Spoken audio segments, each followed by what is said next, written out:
If I were to ask you what the best musical of all time is, you could name many great movies such as The Sound of Music, Cabaret, and of course, Cats.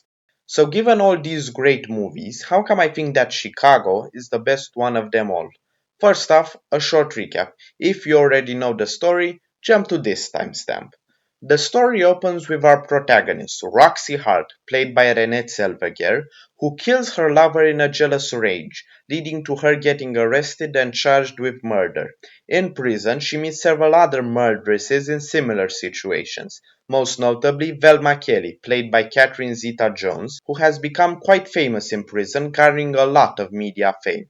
Wishing to get off scot-free, Roxy hires Velma's defense lawyer, Billy Flynn, played by Richard Gere, who starts to turn her into a star, including creating the story that she is pregnant. Using his skills, he manages to get both Roxy and Velma acquitted. However, their fame seems to crumble when leaving prison, so, as to re-become famous, they start a double musical act, partially using their notoriety. So why do I think that this is the best musical of all times? Well, first off, there's the music, which is incredible. Most of the tracks are incredibly fun both to listen to and to watch. My personal favorite is Cell Block's Tango, just because of how fun it is. The acting is absolutely great, especially from Zeta Jones, who more than earned her Oscar that year. As for the cinematography, given that it's a Hollywood musical, must I even say that it's absolutely great? More importantly, there is the brilliant way in which Chicago mixes its musical and non-musical segments. Most movies do this in one of two ways. The first one is to make the musical segments embedded into the quote-unquote real world, like in Moulin Rouge or Les Mis. However, this does have the problem of mixing two very different worlds and styles in the same setting and context. As such, one either has to make the musical segments dull and gritty, as in Les Mis, or make the real world overly stylized, as in Moulin Rouge. The other way of mixing the two is to have the musical segments happen in another world. However, this does tend to make the musical segments superfluous, as you cannot really push the narrative forward in them, and so they just bring the story to a sudden halt. Chicago, however, does neither of these two things. It does have the musical segments happen in a completely different world, for the most part, but twists this by juxtaposing the two worlds very often in the same scene, as such, not having to bend any of the two in order to fit in the same space, but still using the advantages of both worlds without dragging the plot, having the non musical parts convey action and dialogue, and the musical ones emotions, wishes, and meaning.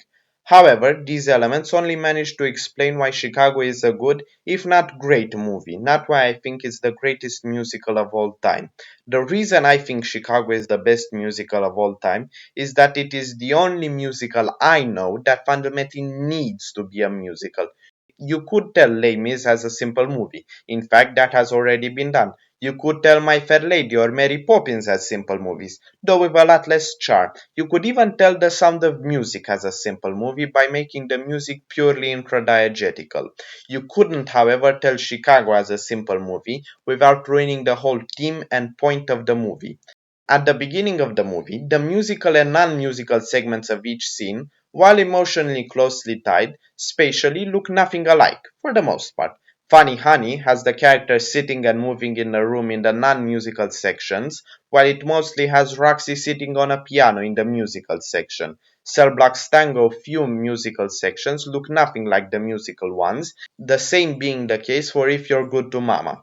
The first significant change to this pattern is Both Reach for the Gun, where while spatially it still has the two worlds looking differently, it does have the same characters in roughly the same layout. It's important to know as this is also the first time we have any real interaction with the media.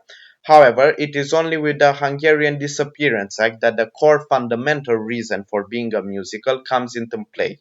We have this show that directly contrasts with the hanging, most importantly by the fact that spatially there is almost no difference between them. And watching the show is the audience in the musical world and the media in the real world, sucking it up. And right after that, Billy drops one of the most important lines in the movie. These trials, the whole world, it's all show business. And so the point of the story comes into play, that it all really is just a show. To further emphasize this, the next song is Razzle Dazzle, where we have a constant juxtaposition between the courtroom and the same courtroom, only on a Broadway scene. And finally, when Roxy gets acquitted, we reach full-blown intradiegetic music for the first time since the beginning, with the musical act being part of the actual movie. And so, as we realized how the media and legal circus are more or less the same as the show, so did the show and the real world become more and more the same in order to emphasize and show this. Finally, the last spoken lines of the movie also serve to show this, as Roxy says to the audience, "Believe us! We could not have done it without you!" And we are left with the question, done what? Having a successful show or being acquitted? The movie doesn't answer this, as at the end of the day, it doesn't matter. The two are the same thing. Thank you for watching this video. If you enjoyed this video and would like to see more, please like and subscribe. I'm also trying to figure out my own style and format, so if you have any ideas, leave them down in the comments. All feedback, be it positive or negative, will be more than welcome. Thank you for watching, and I'll see you all next time.